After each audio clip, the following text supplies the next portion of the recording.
Bonjour à tous, c'est l'agent spécial Guigui le Gentil et je suis là pour vous parler de The X-Files. Alors X-Files, c'est quand même une de mes séries préférées. C'est une série pour laquelle j'ai beaucoup d'affection, beaucoup d'intérêt. Mais cependant, c'est une série qui à mon sens a trop duré. Et donc du coup j'avais envie de faire une vidéo pour revenir dessus et de sortir des archives d'une émission de radio que j'ai réalisée en 2005 où je parlais justement de X-Files et de la continuité, où je parlais de cette fin qui n'arrivait jamais. Et cette fin qui n'est toujours pas arrivée puisque la saison 11 va commencer bientôt, donc la série est loin d'être terminée encore. Et donc du coup j'ai envie d'exprimer le fait que oui, la série a été vraiment une série culte géniale, mais qui a commencé à péricliter à partir de la saison 5 et de plus en plus pour carrément sauter le requin en saison 8 à mon avis. Donc voilà, je vais revenir un peu sur l'historique, sur les événements qui ont mené la série entre guillemets à sa perte, et on va regarder ensuite ensemble vers l'avenir.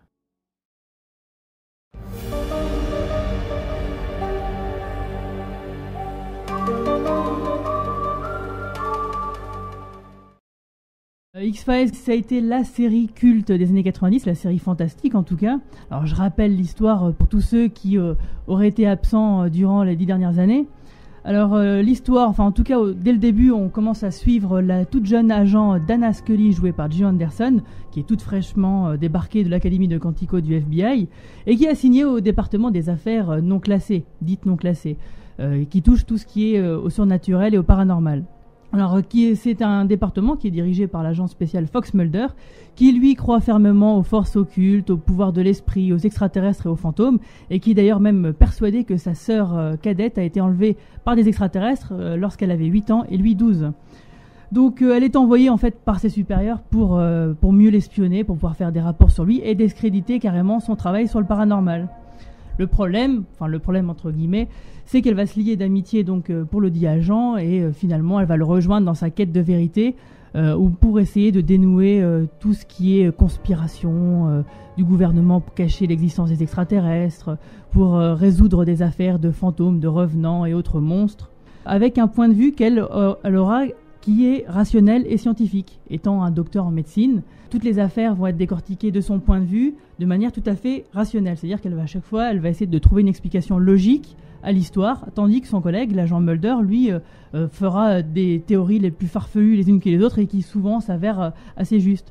Donc c'était ces deux interprétations des scénarios, enfin des histoires dans les épisodes, c'était quand même le point fort du début de la série. C'est-à-dire qu'on regardait donc une série fantastique, fantastique au sens littéraire du terme, c'est-à-dire qu'on ne savait pas s'il y avait un événement surnaturel qui se produisait ou si c'était simplement le fruit de notre imagination.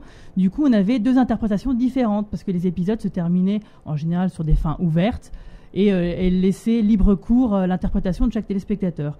Donc ce qui avait quand même l'avantage de rendre la série réaliste, réalisme qui d'ailleurs était soutenu par la sobriété des histoires, de la réalisation, qui pourtant était assez léchée, voire cinématographique.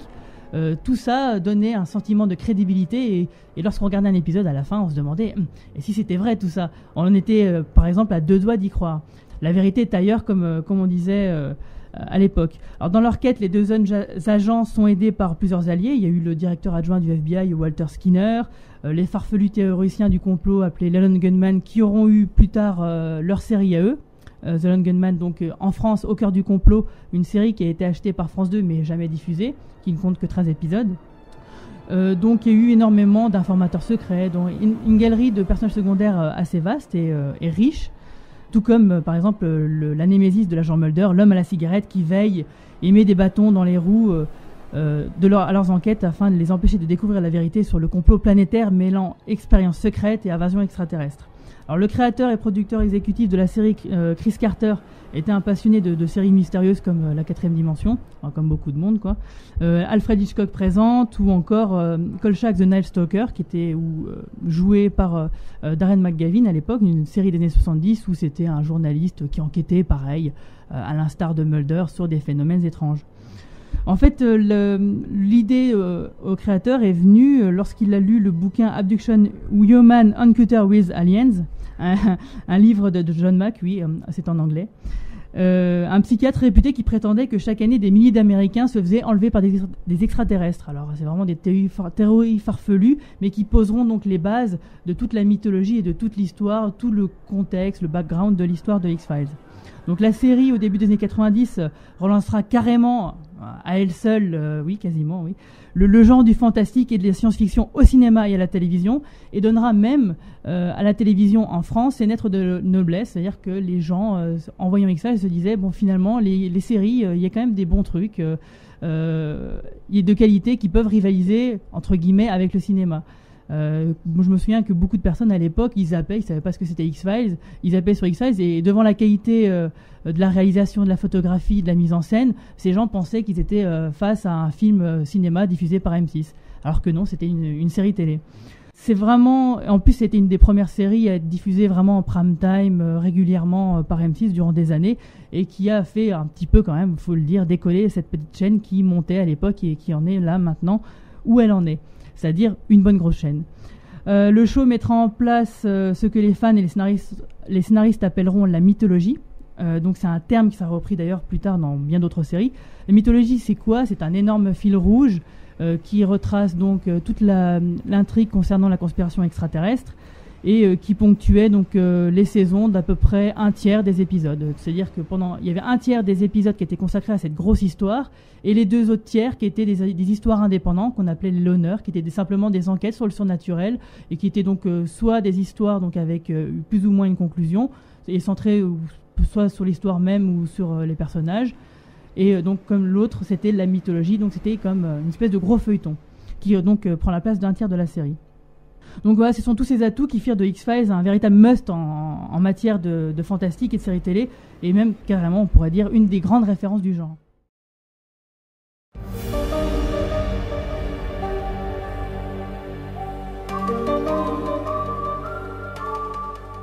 Alors, un petit scoop, quelque chose que tout le monde ignore plus ou moins, excepté évidemment les fans acharnés, c'est que X-Files a été une série qui a 4 fins. Je sais, c'est un peu bizarre dit comme ça, mais disons qu'il y a eu 4 fins de prévues, et à chaque fois qu'une fin était faite, la Fox, donc la chaîne de télévision qui diffusait X-Files, demandait des épisodes supplémentaires pour continuer la série. Alors pour la petite histoire, il faut savoir qu'au tout départ, Chris Carter avait plus ou moins prévu sa série sur 5 saisons, donc sur 5 ans, et avait éventuellement prévu de réaliser un film une fois que la série serait terminée.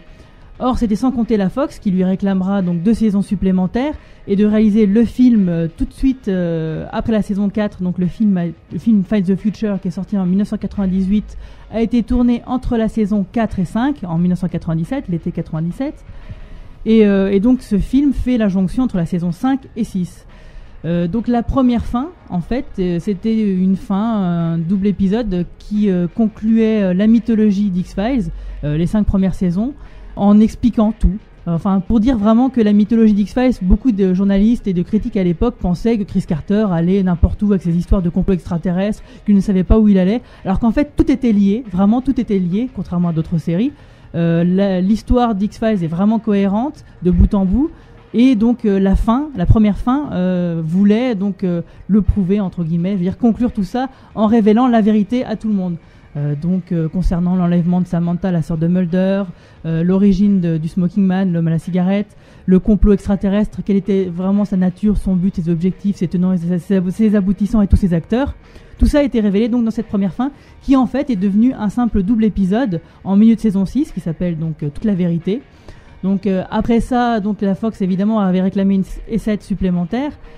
Donc Chris Carter s'est dit, bon, alors je vais faire ma première fin qui conclut l'histoire à la fin de la saison 6, pour pouvoir ensuite conclure les personnages.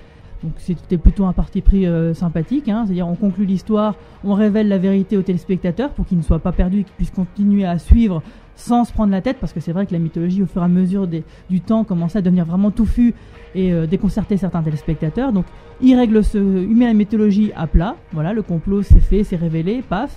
La saison 7, on va s'atteler aux personnages et on va résoudre un peu leur thématique. Donc c'est là que ça mènera vers la deuxième fin, l'épisode qui s'appelle Requiem, où l'agent Mulder se fait enlever par des extraterrestres, l'agent Scully se retrouve enceinte, l'homme à la cigarette se fait court-circuiter, Krycek se venge, le directeur adjoint Walter Skinner croit aux extraterrestres, tout comme l'agent Scully d'ailleurs, qui à la base, je le rappelle, était sceptique contre toute forme de paranormal. Donc vraiment là, il y avait toutes les thématiques lancées depuis le début de la série étaient réunies et conclues, abouties dans cet épisode, bon, qui a quand même pas mal de lacunes, mais qui avait au moins le mérite de retourner, qui fermait la boucle de la série en revenant sur les lieux même du premier épisode de la série. Ce qui est plutôt un procédé un peu habituel pour les séries, mais toujours efficace. Donc le truc, c'est que David Duchovny, l'acteur qui interprétait Fox Mulder, avait dit cette fois la saison 7 pour moi c'est la dernière, après je me barre, je vais faire du cinéma. Et donc c'est pour ça que là, pour Chris Carter, la saison 7, le dernier épisode de la saison 7 devait être le dernier de la série. Or c'était évidemment sans compter sur la Fox qui réclamera une saison 8. Alors là évidemment il y a eu des tractations, il y a eu beaucoup de choses à faire, et finalement David Duchovny s'est laissé convaincre pour participer à la moitié de la saison 8. Donc l'agent Mulder restera absent pendant la première partie de la saison 8 et réapparaîtra par la suite. Donc évidemment il fallait un peu combler le vide laissé par le célèbre agent du FBI, et c'est là qu'a été introduit un nouveau personnage appelé John Doggett, joué par l'excellent Robert Patrick, tout le monde se souvient dans son rôle de T-1000 dans Terminator 2, vraiment un très très bon acteur, qui a su s'imposer au bout de quelques épisodes sans vraiment remplacer Mulder. Disons que, en tout cas il occupait la place aux côtés de Scully. Donc une fois que Mulder était revenu, on avait non plus un couple d'agents, mais un trio d'agents du FBI. Donc là, Chris Carter s'est dit, cette fois, la saison 8, je vais vraiment conclure la série avec cette saison 8, avec un double épisode à la fin de cette saison. Et donc ça se termine par l'accouchement de Scully, Mulder et Scully qui déclarent leur flamme, oui, je sais. Et donc vraiment, toute une partie de la mythologie commence à s'étioler un petit peu avec ce final un peu branlant. Ça n'a tout de même pas découragé la Fox qui ensuite, après cette troisième fin, réclamait une 9e saison, cette fois avec l'absence totale de David Duchovny qui cette fois s'est définitivement barré pour aller faire du cinéma. Gillian Anderson quant à elle aussi a eu une participation restreinte pour la saison 9, ce qui fait qu'il y a le personnage introduit de Monica Reyes joué par Annabeth Gish dans la saison 8 d'X-Files, et finalement a un rôle principal dans la saison 9 aux côtés de Robert Patrick, ce qui fait que dans la saison 9 d'X-Files ce n'est plus Mulder et Scully, mais là les agents John Doggett et Monica Reyes. Donc c'est un peu bizarre, c'est comme si sur un film d'1h30, au bout de 10 minutes avant la fin, on changeait les personnages principaux pour en mettre d'autres à la place. Bon, ça peut marcher, mais il faut avoir une vraie bonne raison scénaristique pour le faire. Or là, pour X-Files, c'était tout ce qui se passait en coulisses qui était à la base de ce revirement, et ce n'était donc pas vraiment des raisons scénaristiques et artistiques, ce qui est bien dommage. Donc la saison 9, vraiment partie en live, quelque part, on peut le dire, au niveau de l'histoire, et surtout au niveau de l'audience aux États-Unis, où l'audience a carrément dégringolé. Ce qui fait que cette fois, le dernier épisode de la saison 9 d'X-Files, donc la 4e fin d'X-Files, a bien été le dernier épisode de la série. Il était temps quand même, 201 épisodes. Ce dernier épisode de la saison, et donc de la série, a vu quand même le retour ultime de David Duchovny dans son rôle de l'agent spécial de Fox Mulder, pour une conclusion un petit peu décevante, mais bon.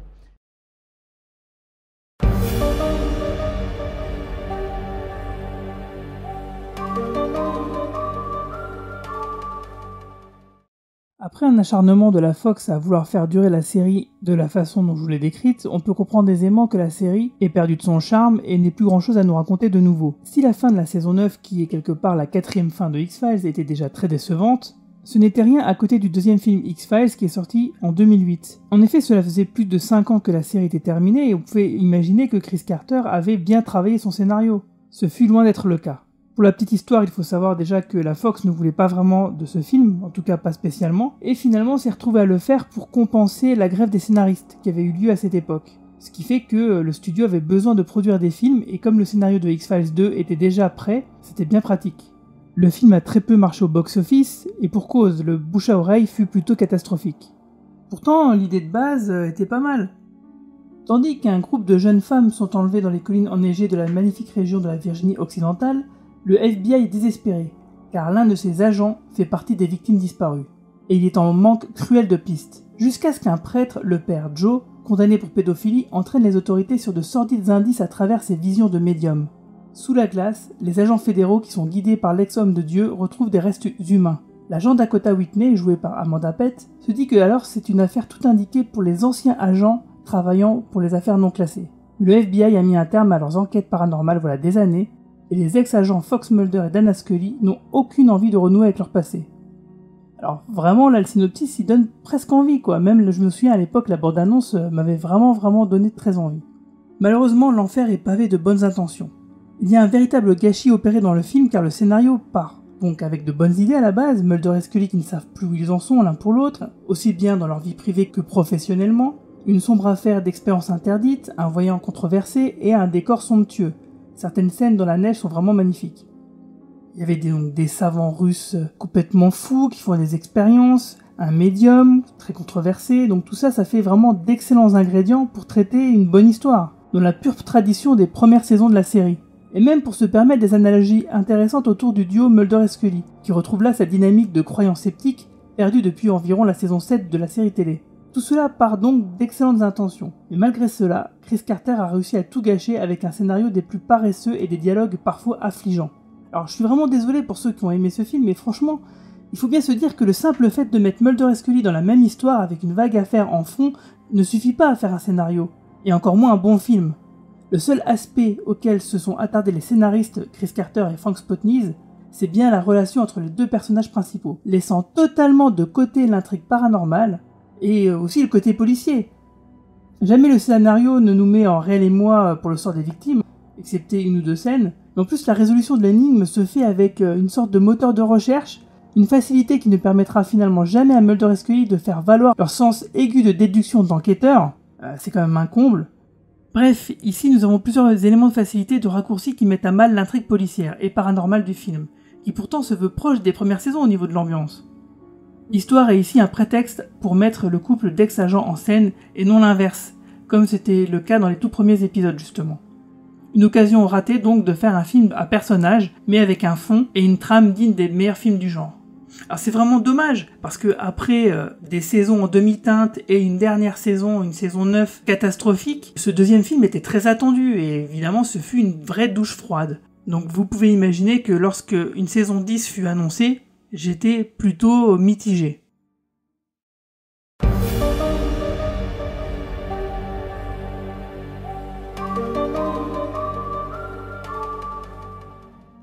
Mais j'en parlerai dans de prochaines vidéos lorsque je vais couvrir la saison 11. Je reviendrai donc un petit peu aussi également sur la saison 10 et je vous en dirai ce que j'en ai pensé. Petit spoiler, il y avait du bon et il y avait du moins bon.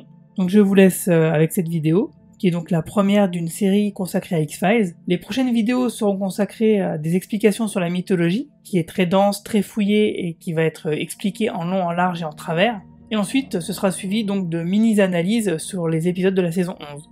Donc pour ça, je vous donne rendez-vous en janvier 2018. A plus tout le monde!